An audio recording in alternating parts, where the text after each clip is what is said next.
Bonjour à tous, Vilnus Marcel, astrologue, ravi de vous retrouver pour la nouvelle lune du 18 juin 2023. Donc c'est une nouvelle lune en Gémeaux qui arrive en toute fin de la saison des Gémeaux. Vous savez, 21 avril, 21 juin, à chaque fois, les saisons du transit du Soleil dans chaque signe du zodiaque. Donc ici, on est en toute fin de la saison du printemps. Et donc nous sommes aux prémices de l'été. Donc tout ça au niveau de ce qui nous environne, de la nature, ça veut dire des choses, ça veut dire que c'est le moment où on va cueillir les cerises, ça va être le moment où on va pouvoir peut-être partir en vacances. Enfin, il y a toute une ambiance qui est un petit peu autour de nous et qui est plutôt exaltée, plutôt extériorisée. On a envie de sortir, on a envie de parler, on a envie de diffuser certains messages, mais lesquels? Mais il y a la carte astrologique de cette nouvelle lune qui va nous en dire certaines choses. Donc, on va aller voir la carte, donc la carte du 18 juin 2023, ce sera aux alentours de 6 h du matin, donc ce sera tôt dans la matinée. On aura donc la carte qui est derrière moi, qui va matérialiser cette nouvelle lune. Alors, une nouvelle lune, c'est donc la conjonction entre la lune, le soleil, et ici, les deux sont accompagnés d'un astre, d'un astéroïde, qui s'appelle Junon. Donc Junon est là, ici, et c'est la petite étoile qui est là.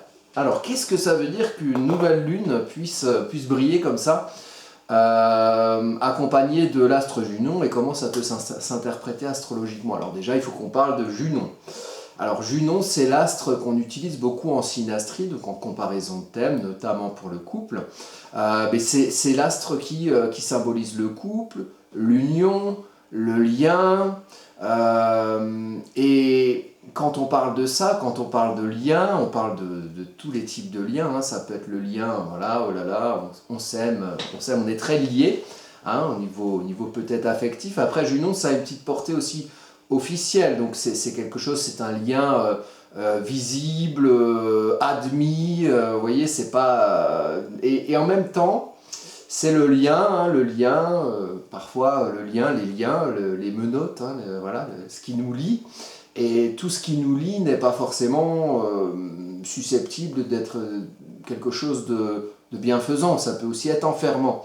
Donc il n'y a jamais rien de tout bon ou de tout mauvais dans le zodiaque, en tout cas, prenez-vous-le pour dit, tenez-vous-le pour dit, je ne sais pas comment on dit. Quand vous avez Junon, c'est l'union, c'est le lien, c'est le couple, il y a une idée de rapport aux autres et de rapport quelque part d'attachement. Et moi je ne vois pas ça nécessairement comme un attachement émotionnel, mais plutôt comme un attachement presque administratif, vous voyez.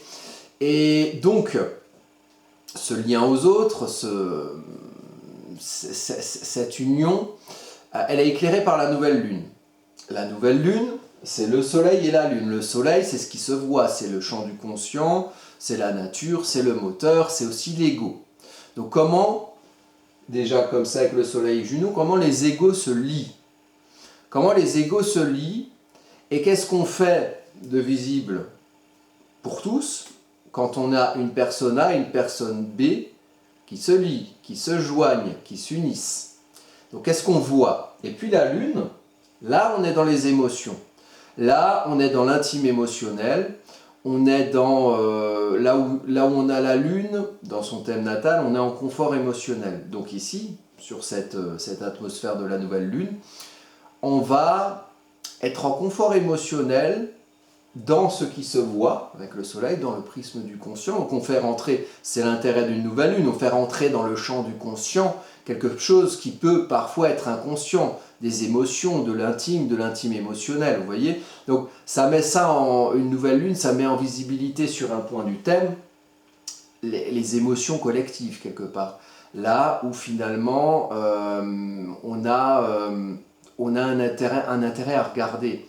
Il y a un intérêt à regarder par quelque chose qui éclaire un point précis de la carte astrologique, qui peut être au-delà de nous, qui peut être autour de nous, quelque chose qui éclaire dans une expérience, une atmosphère, un moment qui va éclairer un point du thème, quelque chose qui va refléter en nous, à l'intérieur de nous. Donc, comment va être le principe d'une nouvelle lune, c'est qu'est-ce qui va être mis en évidence, peut-être à l'extérieur de nous, qui va se refléter en nous et qui va mettre en évidence quelque chose à l'intérieur de nous, donc quelque chose d'émotionnel. Donc quel sens émotionnel on va donner à ce qui se passe à l'extérieur. Et ici, c'est ce qui se passe à l'extérieur, le 18 juin 2023, ça se passe avec Junon, donc il y a un focus qui est fait sur le lien, sur l'union, sur la manière dont on se lie aux autres, peut-être au couple, les relations qu'on a, qu'est-ce qui doit se voir et qu'est-ce qui doit se voir aussi en nous, quel est le sens qu'on donne aux liens qu'on a aux autres. Et on est dans le signe mental, rationnel, communicant, communicatif des Gémeaux. Donc là, on a peut-être une mise en lumière avec cette nouvelle lune du fait d'essayer de comprendre qu'est-ce qui nous lie aux autres dans nos vies, individuelles, peut-être dans nos vies collectives, qu'est-ce qui dans un groupe dans lequel on s'insère peut nous lier à d'autres groupes ou nous lier à quelque chose qui est autour de nous, une manière de faire, une manière de nous comprendre, une manière de nous faire comprendre. Donc avec le Gémeaux, on est dans cette énergie un petit peu adolescente qui est très curieuse de tout, qui a envie d'aller butiner du sujet A au sujet B, à la personne A, à la personne B. On a envie de légèreté, on a envie, vous voyez, c'est l'été, on a envie d'aller vers l'autre quelque part avec le Gémeaux. Et en même temps, le défaut du signe des Gémeaux, puisqu'il y a des qualités et des défauts à chaque signe, le défaut des signes des Gémeaux, c'est que des fois on est dispersé, des fois on butine un peu trop, puis on reste en surface, on va pas au fond des choses. Et donc on peut être un petit peu dissipé. Et puis quand le Gémeaux, il aime bien comprendre, il aime bien comprendre, ensuite diffuser ce qu'il a compris avec un certain enthousiasme. Sauf que des fois, il croit qu'il a compris, mais il n'a pas compris, donc il se fourvoie. Et alors, on peut rentrer consciemment ou inconsciemment dans le champ de ce qu'on appelle le syndrome du pirate, puisque le Gémeaux, c'est le signe des pirates. Donc et des commerçants, parfois on confond l'un avec l'autre, parfois à bon escient d'ailleurs. Quand on se trompe, on peut se tromper soi-même, on peut se fourvoyer, et puis on peut aussi mentir, on peut aussi faire le filou, puisque le Gémeaux, ça a ce petit côté espiègle aussi, amusant aussi parfois, ce côté adolescent. Donc on peut mentir, on peut tromper, vous voyez. Donc on peut se tromper et on peut tromper. On peut se mentir et on peut mentir. Et c'est dans le champ rationnel. Quand je dis rationnel, c'est un signe d'air, le Gémeaux, donc c'est quelque chose qui se comprend ou qui se diffuse avec des mots. Quand on peut l'écrire ou quand on peut le parler, on rentre dans le champ d'action de l'élément air. Donc c'est des choses qui sont dans le prisme du conscient. Et c'est pas mal du conscient ou de l'expliquer, si vous voulez. Le conscient par le soleil, l'expliquer par le Gémeaux. Et c'est pas mal de mettre ici une nouvelle lune dans le champ du visible, donc les émotions visibles et comprises en Gémeaux, éventuellement source de diffusion. Sauf que, vous voyez, là je vous le fais dans l'ordre, j'interprète chaque planète, la Lune, le Soleil et Junon, et puis je vous dis dans quel signe c'est, donc on interprète le Gémeaux, donc on dit que voilà, le champ du conscient, la nature solaire, les égos, ont un lien avec la nouvelle Lune, avec nos émotions profondes et intimes, et ici, ces émotions profondes qui vont être visibles, elles auront aussi un lien avec l'union, le couple, la relation aux autres. Ça se fait de manière Gémeaux, donc il y a une idée d'aller comprendre, et comprendre ce qu'on en pense de tout ce lien, de toutes nos relations aux autres pour aller diffuser. En plus, on est à la veille de l'été, c'est quand même un moment où on fait des rencontres. Le Gémeaux, c'est quand même quelque chose qui va vers l'autre, donc potentielle rencontre, si vous êtes célibataire, ou potentielle tromperie de votre conjoint, si vous n'êtes pas célibataire. Donc là, je caricature un petit peu, mais c'est-à-dire on rencontre des gens, et puis on se lie à eux, et l'idée c'est d'aller comprendre pourquoi, et d'aller comprendre comment, et d'aller comprendre ce qu'on veut en faire de tout ça, comment on veut le diffuser, qu'est-ce qu'on veut diffuser comme message, qui part du lien, et de notre compréhension du lien qu'on a aux autres, vous voyez. Et là, on n'a pas tout dit, parce qu'on est en maison 12 sur cette carte, puisque le moment pile, à 6h, 6h30 et quelques, dimanche 18 juin 2023, le moment pile où il y a la nouvelle lune, donc la conjonction pile à 26 degrés 43 du soleil et de la lune dans le signe des Gémeaux. Cette conjonction-là, avec Junon, elle se fait en maison 12. Parce qu'à cette heure précise, on a l'ascendant à 6 degrés du Cancer qui marque le début de chaque maison. Moi, je travaille en maison égale. Là, la carte est éditée en thème Placidus, parce que sur AstroThème, on ne peut pas éditer en maison égale quand il s'agit de transit. Mais en maison égale, ça veut dire que la maison 1, c'est de 6 degrés du Cancer à 6 degrés du Lion. À partir de 6 degrés du Lion, on passe en maison 2. 6 degrés de la Vierge, on passe en maison 3, etc. etc. Et donc, à ce moment-là, à cette heure précise, cette conjonction Soleil-Lune, cette nouvelle Lune, elle se fait dans la maison 12. Et ça veut dire quelque chose. Alors, c'est quoi la maison 12 ? La maison 12, donc c'est la dernière maison, 1, 2, 3, nanana, jusqu'à 12, comme les 12 signes du zodiaque. C'est analogique donc à un signe du zodiaque qui est le 12e signe du zodiaque, qui est le signe des poissons. Mais le poisson, c'est une manière de faire, c'est une énergie, alors que la maison 12, c'est un domaine d'action. On est chez les poissons. Alors, comment on... Alors, c'est drôle parce que moi je viens d'une famille de lune en poisson, donc je sais comment c'est chez les poissons. On dit avec la lune, on vit avec la lune de quelqu'un. Donc on habite avec un ensemble de lunes en poisson, on habite un peu chez les poissons. Alors qu'est-ce que ça fait d'habiter chez les poissons? Je vais vous expliquer. Parce que moi j'ai une lune en vierge, vous voyez, donc j'ai eu vite envie de me barrer. Parce que c'était pas... Voilà, mais en même temps c'est complémentaire, poisson et vierge. Vous voyez dans l'axe vierge-poisson, l'axe des limitations, le poisson qui doit se trouver des limites. D'ailleurs ça tombe bien pour lui puisqu'il a Saturne qui est limitant et restrictif, donc c'est pas mal pour le poisson. Et puis la Vierge, parfois elle se met trop de limites, et trop de contrôle tue le contrôle. Du coup, contrôle ne veut plus rien dire, et on est enfermé dans des boîtes, on ne sait plus trop pourquoi, ça n'a plus trop de sens. Le poisson apporte le sens émotionnel, et la Vierge elle apporte la capacité de canalisation dans cet axe. Voilà, petit cours d'astro en plus. Donc, on est en maison 12. Alors la maison 12, c'est l'univers de la vie émotionnelle intérieure, de la psyché, des choses cachées et inconscientes un peu dans notre émotionnel. Moi je dis que c'est le signe de la gestation. La maison 12 c'est la gestation. La gestation du bilan de tout ce qu'on a fait de la maison 1 à la maison 11, donc on a vécu, on a construit son identité, on a construit son cocon, on a construit sa vie relationnelle de couple, sa vie sociale, et puis après c'est la fin, quoi, on y réfléchit, on se met dans une petite énergie de retrait, et on réfléchit à tout ça, on fait le bilan. Et puis c'est un signe de gestation parce qu'après il y a un nouveau cycle qui commence à l'ascendant, et l'ascendant c'est la naissance. La naissance après à la maison 1 où on rentre dans le champ du visible, dans le champ de qui on est, dans le champ de comment on se voit faire et de comment on nous voit faire et on nous voit être.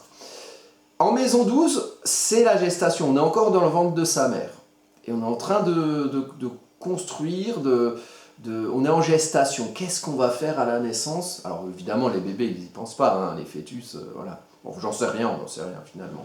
Mais bon, le côté gestation ça veut dire comment on mûrit le sens de ce qu'on va faire quand on va être et quand on va naître.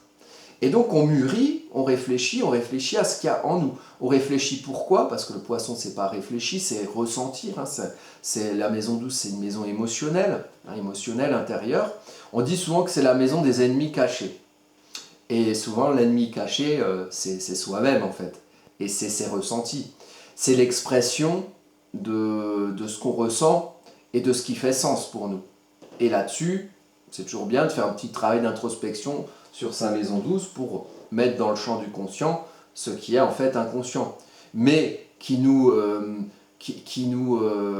est la source quelque part profonde de ce qu'on fait. Et des fois on fait des choses intuitivement sans comprendre pourquoi, et si on veut comprendre pourquoi, souvent il faut aller voir du côté de la maison 12, dans ce champ de l'inconscient qu'on peut rendre conscient. Et quand on a par exemple dans son thème natal un soleil, ou pire, une nouvelle lune dans sa maison 12, c'est que l'incarnation, elle éclaire quelque chose de cet endroit-là, qu'il faut mettre en lumière, qui est mise en lumière pour le rendre visible, qu'on puisse le comprendre, qu'on puisse en tout cas le voir. Et ici, c'est ça. Il y a une idée d'aller comprendre qu'est-ce que ça fait en nous, ou en vous, qu'est-ce que ça fait, qu'est-ce que ces relations, elles génèrent en termes d'émotion, et en termes de sens émotionnel, et comment le comprendre avec le signe du Gémeaux. Donc, il y a l'idée d'aller mettre du mot, d'aller mettre du rationnel, d'aller mettre du mental, d'aller mettre de l'intellect dans quelque chose d'émotionnel et souvent d'inconscient. Donc il faut faire un effort, il faut mettre de l'air dans l'eau, on peut faire des bulles avec ça, si on lie les deux éléments, mais on peut aussi, faisant preuve d'un peu de créativité, on peut aussi aussi comprendre nos émotions. Comme si on écrivait notre journal intime, oh là là, aujourd'hui, j'ai pas compris, j'ai ressenti certaines choses, bon ben j'essaie d'écrire sur une page pour trouver des mots qui correspondent à ce que j'ai ressenti. Et bon, ça peut se matérialiser de plein de manières, ce sentiment, mais il est là. Et il est sous-jacent de ce qu'on va derrière faire. Et qu'on le comprenne ou pas. Donc c'est bien de le comprendre pour ne pas être trop guidé par ses émotions, par son affect, mais pour être un peu aux manettes, se comprendre et comprendre les émotions à l'intérieur de soi, liées aux relations qu'on a aux autres, au couple, aux liens qu'on a avec les gens, aux liens dans tous les sens du terme, hein, aux liens bienveillants ou aux liens enfermants. Comprendre ça, mettre des mots dessus, pour ensuite savoir l'utiliser, et savoir utiliser son intellect et son mental, éventuellement, pour se comprendre, et peut-être faire comprendre, en tout cas mettre en lumière, ce qu'on a compris de nos émotions, ce qu'on a compris du sens qu'on donne aux relations, peut-être pour le rendre aussi visible des autres, éventuellement. Voilà. Ici, mais là on est dans une compréhension intérieure. On a eu pas mal de choses depuis le Gémeaux, la pleine lune du 4 juin qui était dans l'axe des communications Gémeaux-Sagittaire, avec un ascendant Gémeaux. Donc on a vécu beaucoup de choses au niveau de la communication. Peut-être que dans cette nouvelle lune, il est temps d'y réfléchir et de réfléchir au sens qu'on donne à tout ça. Et à y réfléchir de manière rationnelle, pour peut-être derrière pouvoir diffuser de manière rationnelle. Pourquoi je dis ça ? Parce qu'on est quand même dans une période où on a Vénus qui est rentrée en Lion, on a... putain, il ne marche plus. On a Vénus qui est rentrée en Lion, on a Mars qui est rentré en Lion aussi, il n'y a pas très longtemps. Mars est rentré en Lion le 20 mai, et Vénus est rentrée en Lion, je ne sais plus, le 8 juin, quelque chose comme ça, enfin, il n'y a pas très longtemps. Donc, là, je fais cette vidéo, on est le 8 juin. Non, c'est pas, Vénus est rentrée un petit peu avant, enfin, début juin. Donc, Vénus et Mars, c'est la subjectivité, c'est l'expression personnelle.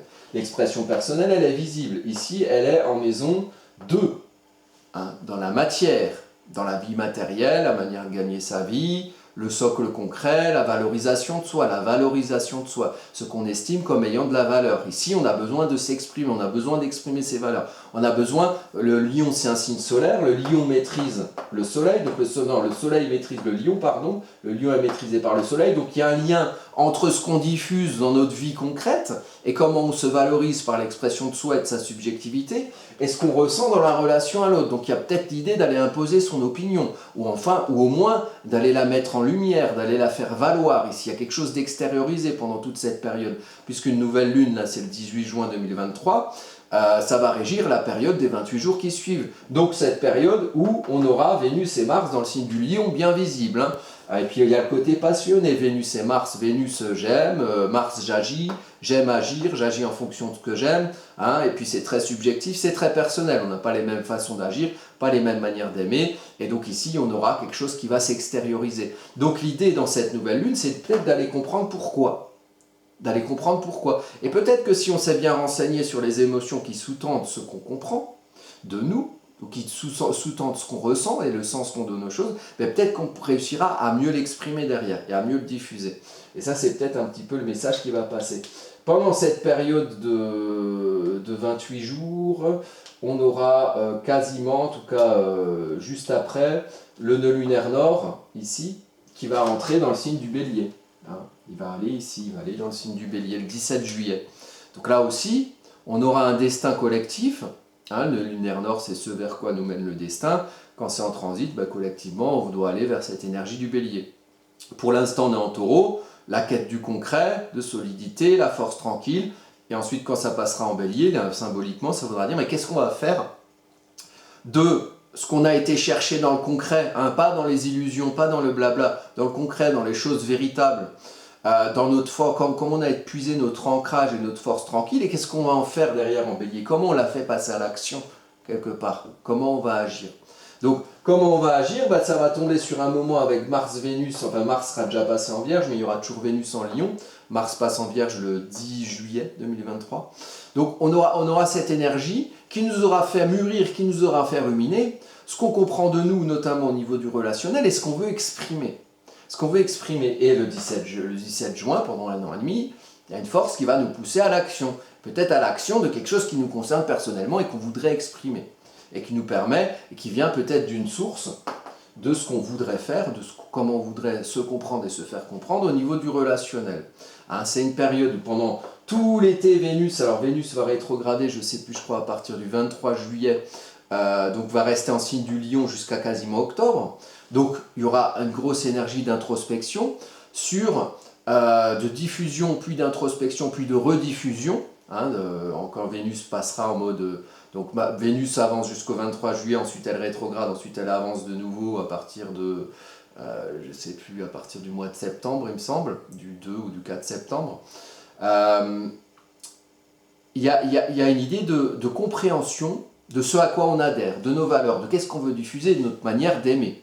Et en Lion, qui se voit, qui se voit. Et ici, quelque part, qu'est-ce qui peut se voir de ce qu'on a compris? C'est notre manière de diffuser, avec la maîtrise du soleil du Lion, donc le lien entre la maison 2 et la maison 12, c'est de diffuser notre façon d'être nous-mêmes, notre personnalité, notre subjectivité, de la diffuser dans notre vie concrète, dans notre vie matérielle, dans notre manière de gagner notre vie, pour nous valoriser. Mais pour nous valoriser, encore faut-il se comprendre. C'est un peu ce que dit cette carte. On a un ascendant Cancer, dont on n'a pas parlé, qui est maîtrisé ici par la Lune. Ah, c'est intéressant. Donc on a finalement quelque chose de très personnel dans ce thème, puisque la maison 12, c'est personnel à l'intérieur, la maison 1 avec le Cancer, c'est l'expression de soi, et la maison 2, c'est la valorisation de soi, dans l'autour de soi, dans la vie matérielle, dans le concret. Donc on a tout ça là qui est lié, donc tout le côté personnel. Donc on va en faire une affaire personnelle de tout ça, dans cette période-là de début, fin juin, début juillet. Période Cancer, puisque là la Lune va passer en Cancer dans la journée du 18 juin, puis le Soleil va passer en Cancer quelques jours après, sûrement le 21 juin. L'ascendant Cancer maîtrisé par la Lune. L'ascendant Cancer, il doit apprendre. Il doit apprendre et il doit côtoyer parfois l'ombre du Cancer pour en saisir la lumière, puisque sans ombre, on ne comprend pas ce que c'est la lumière, parce que c'est parce qu'il y a de l'ombre qu'on voit que la lumière est différente de l'ombre, donc on distingue la lumière. Le Cancer, c'est la lumière de la Lune, donc c'est un signe émotionnel, c'est un signe affectif.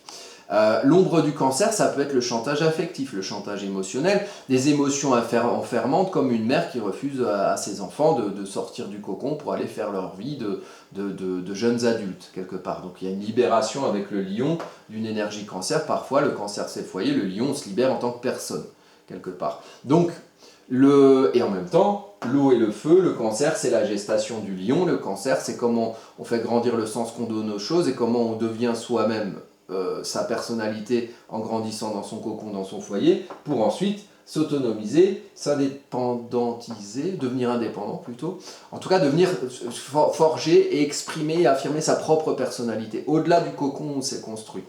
Et l'ascendant Cancer ici doit apprendre à comprendre ou à ressentir ou à être en phase avec qui on est, avec la source de ses émotions, avec d'où on vient. C'est pour ça que c'est un signe de foyer, de famille, de mémoire aussi, le Cancer.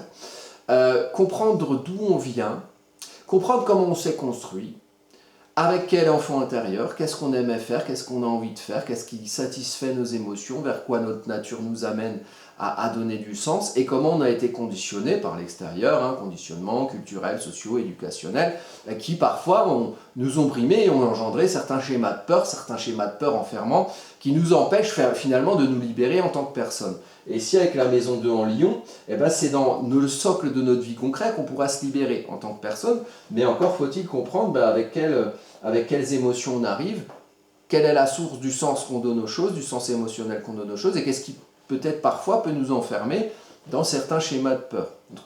Tout ça, ça amène à se comprendre, à mettre du mot ici par la maîtrise de la Lune de l'ascendant, à mettre des mots, à mettre du sens rationnel dans la source de nos émotions. Donc il faut aller chercher. Il faut aller chercher, il faut aller comprendre. Il faut aller enquêter quelque part. Il y a un petit côté même Scorpion là-dedans, dans ce que je dis. Et alors, ici, l'ascendant, il est en trigone à qui? Il est en trigone à Saturne, milieu du ciel. Donc il y a une portée sociale. Saturne en poisson. Saturne qui vient de commencer sa rétrogradation. Je mettrai en lien la vidéo sur spécialement la rétrogradation de Saturne. Elle transite de Saturne en poisson depuis le 7 mars, en passant par la rétrograde du 17 juin 2023, jusqu'à tout l'été où Mars va rétrograder, je crois, jusqu'à novembre. On a Neptune en domicile, on a Saturne dans le signe du Poisson qui est rentré le 7 mars, avec Neptune en domicile depuis 2011, depuis un moment. Et Saturne vient apporter du concret à ça. Il vient apporter du concret à l'expression, à la finalité de l'expression des émotions Poissons. Le Cancer commence les émotions, c'est la source des émotions, c'est la rivière qui jaillit, qui est le début de l'eau, et donc l'eau c'est les émotions, donc c'est d'où viennent nos émotions. Et ensuite, à la fin, au Poisson, c'est celui qui utilise les émotions. Donc c'est l'expression des émotions, la finalisation de ce qui va faire sens pour nous, de nos espoirs, de nos idéaux, de nos croyances. Saturne, depuis Mars, il vient mettre du concret, il vient mettre de la terre là-dedans, il vient mettre de la limitation, il vient mettre certaines restrictions pour se construire un chemin dans un océan émotionnel, ne pas s'y noyer et ne pas s'y perdre. Ici, cette expression des émotions, elle est en lien avec nos accomplissements sociaux, professionnels, collectifs. Donc ce qu'on va montrer de nous socialement, et ce vers quoi on veut aller socialement, on doit le construire avec Saturne, on doit lui donner du sens avec le signe des Poissons. Donc ici, ça encourage. Les deux sont en lien. D'où viennent nos émotions, et puis qu'est-ce qu'on veut en faire, quelque part. Et comment on veut construire quelque chose à l'aune de ces émotions profondes qu'on a, qui génèrent des croyances, des idéaux, de la foi, plein de choses.